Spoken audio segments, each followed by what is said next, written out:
Thanks for joining us. Coming to you live from Seoul, I'm Han. With just 6 weeks to go until the U.S. presidential election, early voting has begun in several states. In-person and mail-in voting commenced as the world closely follows the election landscape, especially after the televised debate between Vice President Kamala Harris and former President Donald Trump.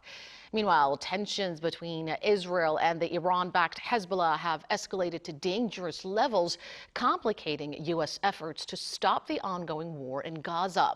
Tonight, we zoom in on key factors shaping the race for the White House and assess Washington's role on the Israel-Hezbollah conflict. For some insights, Lee Moon-jung, Associate Professor of International Studies at Gwangju National University, joins us via Skype. Thank you so much for being with us. Hello, good evening. And with us from Washington, D.C. is VOA correspondent Jessica Stone. It's always great to see you. Good to see you as well. All right, so Jessica, let's start with you. Early and absentee voting began in several states, and reports indicate there's a high level of enthusiasm. Give us the latest updates. Yeah, so according to the Center for Election Innovation and Research, there are 39 states around the country that offer voters a chance to vote early and in person. And among them, some really important states to watch: Arizona, Georgia, Michigan, North Carolina, Pennsylvania, Virginia, and Wisconsin. And in terms of enthusiasm, we just saw it right in my own backyard in Northern Virginia here. 2020, Fairfax County saw 1,200 voters on the first day of in-person voting. 2024, almost 4 times as many people voted over the weekend. They voted in 3 locations, about 4,232 people. And so you are seeing this uptick in enthusiasm for early voting. And of course, it's also more convenient for people, right? We have many days until the elections. They can do this on the weekends or on a Friday afternoon. According to Gallup, we're seeing a surge in Democrat enthusiasm. An August poll showed us that 69% say they are more enthusiastic than usual. That's up from 54% in March. So there's also a surge going on with this change in candidates at the top of the ticket for the Democratic Party.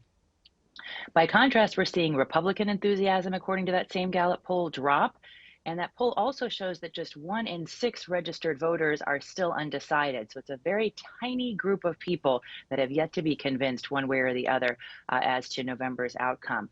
Of particular interest, though, every analyst is watching this turnout with Generation Z and millennials, voters under 43, a key target demographic to watch, especially in these swing states, because they literally could make the difference between these 2 candidates come November.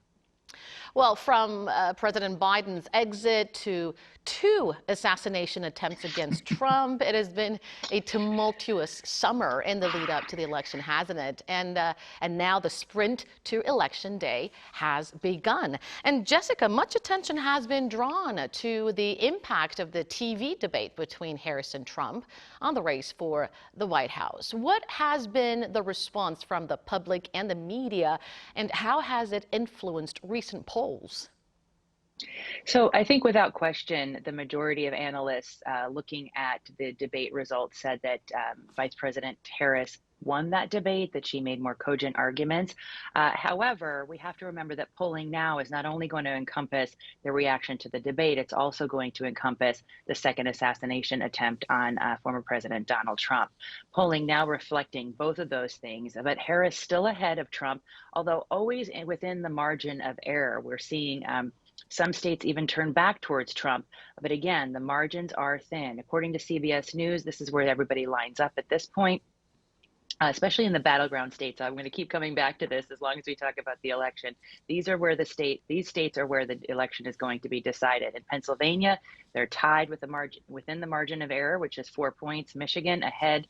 Harris is ahead within the margin of error. Same in Wisconsin, same in Nevada, same in Arizona, same in North Carolina, same for Nebraska. In Georgia, Trump is slightly ahead, but within the margin of error. And across the other recent polls, Harris leading in most, spreading to a 5-point lead in Sunday's NBC National Presidential Poll. But that same poll showing a 16-point jump since July in her favorability, which is a good sign for her team in November. So Harris is showing a slight lead in many post-debate polls, but it seems like there was no dramatic effect, with some even Right. returning to Trump, as you pointed out. Now, in related to this question, Professor Lim, Harris was widely declared as the winner of the presidential debate, as Jessica mentioned, but the tight race continues. How do you see this? Well, I'd like to highlight two things. Number one is today's American society is, South Korea too, actually, but is pretty much polarized, by every important issue, such as, of course, inflation, or for example, stock market situation. Those kind of economic issue is one big pillar. At the same time, we do have much more like identity-related issues or human rights-related issues, such as again, the immigration or abortion, those kind of things. So these two combined together, again, economic issues together with the identity-related issues, again, the whole society is very much evenly divided. And in addition to this, the second point is, such a strange year this year. Because partially because of the year as a blue dragon year. So such a dramatic things did happen. Again, the former president, Mr. Trump. Again, he faced two attempts, again, the two assassination attempts, which is, again, just outrageous. And the Democratic candidate was replaced in the middle of the campaign. So this is unprecedented, too. So having had all this kind of, dramatic situations, all this volatility, probably unexpected variables coming out, and not only just domestically, internationally too. We are witnessing two very tragic wars in Europe and in Middle East. And of course, North Korea is trying to attract attention from the Washington as well by escalating their provocation level, such as, again, of course, dirty balloon issues or missile issues. So having had all this external threats, again, I think those political situation can be shaken, again, by these kind of international affairs as well. So two things, again, number one is polarized society. Number two is, by some reasons, there have been so many unexpected events during this particular presidential campaign. So America is almost evenly divided, and so whether the country will see its first female president or a second Donald Trump term is still too early to tell.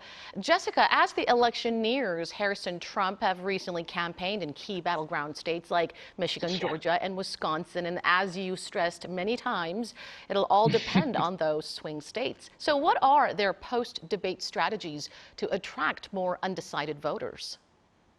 Well, I think a key strategy for the Harris team is that they're not doing a lot of interviews, especially with national news reporters. In fact, Axios has tracked the number of interviews that the Harris team has done compared to the Trump-Vance team. It's nearly 10 times J.D. Vance's interviews with the national media compared to Harris and Walz just having 7 interviews since Biden dropped out.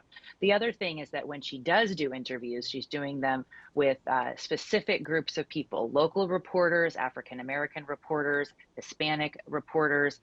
She is on pace to do fewer interviews and press conferences than any other major party presidential pairing in history. So a key strategy point there. It's also risky, though, because many voters are still polling and saying they don't feel like they really know the vice president, even though she's been the vice president. They don't know a lot of her personal positions on different issues. She is also pushing a narrative that is very compelling to female voters in particular, which is that the Trump-Vance ticket is going to support a national abortion ban. That has been denied thoroughly by the Trump team, but it is still a very effective method of getting people to the polls, getting people animated around an issue. And then in North Carolina, you mentioned swing states. This is a swing state that the Harris team thinks they can flip because it was a very narrow margin win for Trump in 2020. And so they are focusing on tying him to a controversial a candidate there who's had a scandal. And that is their approach in North Carolina. And we'll see if it works. Now, in terms of the Trump team's approach and their strategy, they have been very effective in getting all of the court trials and all of the court hearings moved for Donald Trump to after the election. So those issues, which many of us thought would be in play this election cycle, all of the allegations against him, the trials, 7 or 8 different sets of allegations, they have focused on and been successful at delaying those court hearings until after Election Day. Then the other major thing they're doing on the get out the vote side, on the campaign side, they are focused on a very targeted approach to getting out the vote that some Republicans are questioning whether it's going to be effective. The Republicans have traditionally been knocking on doors, calling all kinds of people, getting people out to vote in a very non-targeted way. The Trump team has chosen to work with groups outside the campaign to turn out voters who didn't vote in 2020, but who have polled or indicated a support for Trump. So they're really trying to get a voter out that didn't vote in the last that didn't vote in 2020, I should say, but might be persuaded to vote in 2024. And again, there is some concern in the Republican Party that won't work, but we'll have to see if this targeted approach, because again, we're in a different media environment. We've been in a very bizarre and unusual election cycle. And certainly that is a different approach. So we'll see if it works, because we're in this digital age. Both of these candidates are reinventing some aspects of how they campaign. We have just about 40 days left until Election Day. Professor Lim, what are the remaining key variables that could impact the election landscape? I think still economic situation will be the most important variable. As the other panelist, Miss Jessica, explained very well, all the swing states, for example, again, Georgia, Michigan, Pennsylvania, all these swing states, they are experiencing so-called industrial transition. For example, more traditional industries such as natural gas, like fossil fuel related industries. Of course, Pennsylvania is one of the main states where those conventional fossil fuels are still very much important. But in Georgia, again, Georgia is pushing forward all this acceleration toward lower carbon society. Again, the South Korean companies, we vastly invested in Georgia-like state. So each state has, again, their own economic issues and job, of course, issues too. But in general, of course, inflation, the rate goes down. So that is why, again, the Fed, they were able to, again, to decide on the reducing the rate, again, interest rate last week. However, still probably ordinary people in the American society, still they are struggling with the high expenses of living. So how all this economic situation can really change the voters' mind, this will be, again, I think, still definitely number 1 variable, which remain as important until, again, the end of the day. The other variable I want to highlight is, again, the Middle East situation. This is deeply intertwined with American domestic politics as well. As you can see from the all this ongoing campaign. Again, the Harris camp, they are trying to be in the middle, as far as I understand. Of course, they want to support, absolutely, they want to support Israel's defense right, but at the same time, they also trying to be sympathetic with the just innocent victims in the Gaza or in many other places. But that kind of, again, the position, can it be really successful by the election day?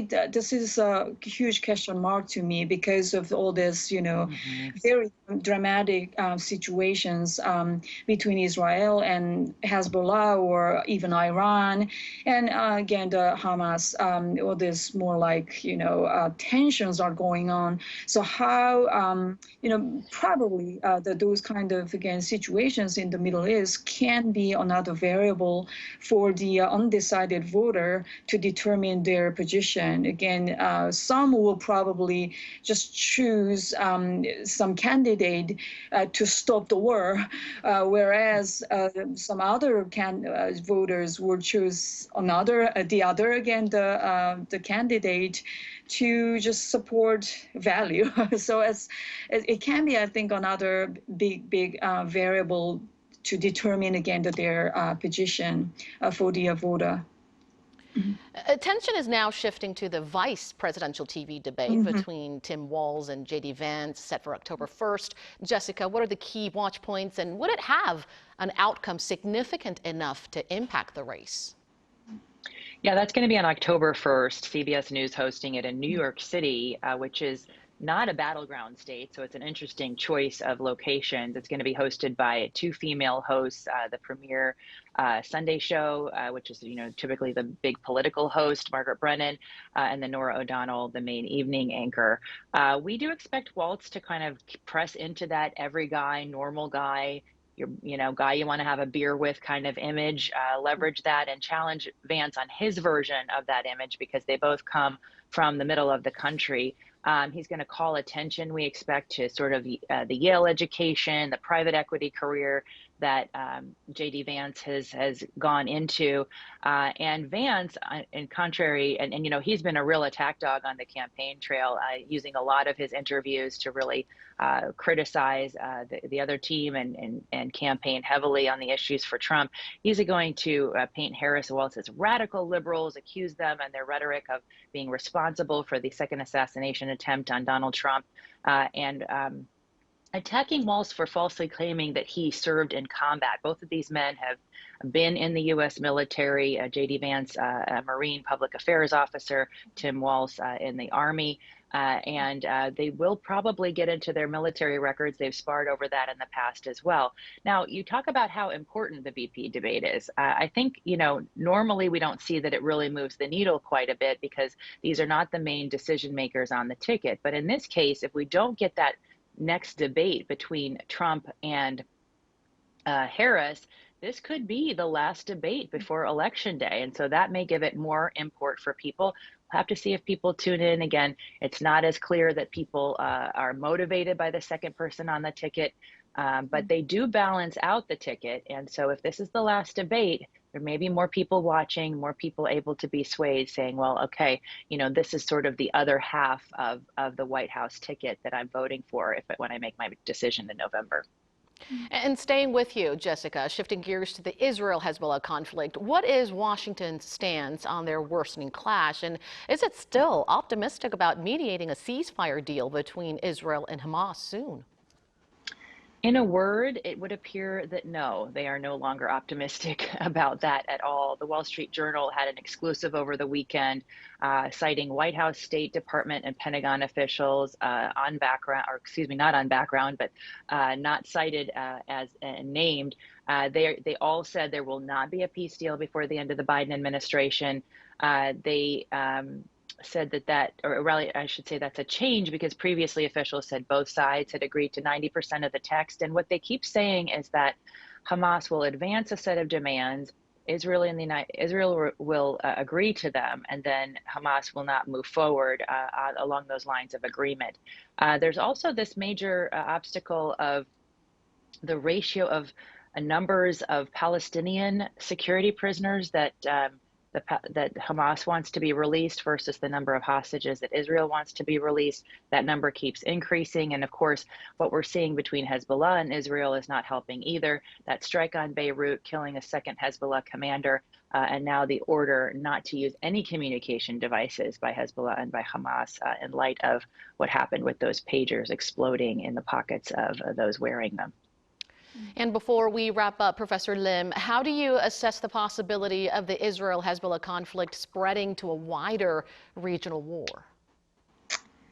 I hope, definitely, I hope it can be, again, to settle down. But the thing is, I can't, even though I'm eager to see more like a kind of rapprochement or at least peace agreement, ceasefire at least, between the two parties.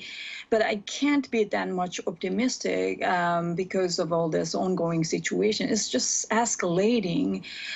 So America, again, absolutely until, my guess is until the election day, I can't expect or I can't have a really hope to see a ceasefire kind of, again, agreement between the different party, again, before the election day, because everybody is watching this American presidential election. Of course, it's domestically, of course, it is important, such an important, of course, election is important, but especially this 2024 presidential election, it can make a huge impact domestically, but internationally too. So again, the Kim Jong-un also very closely watching the election, I think.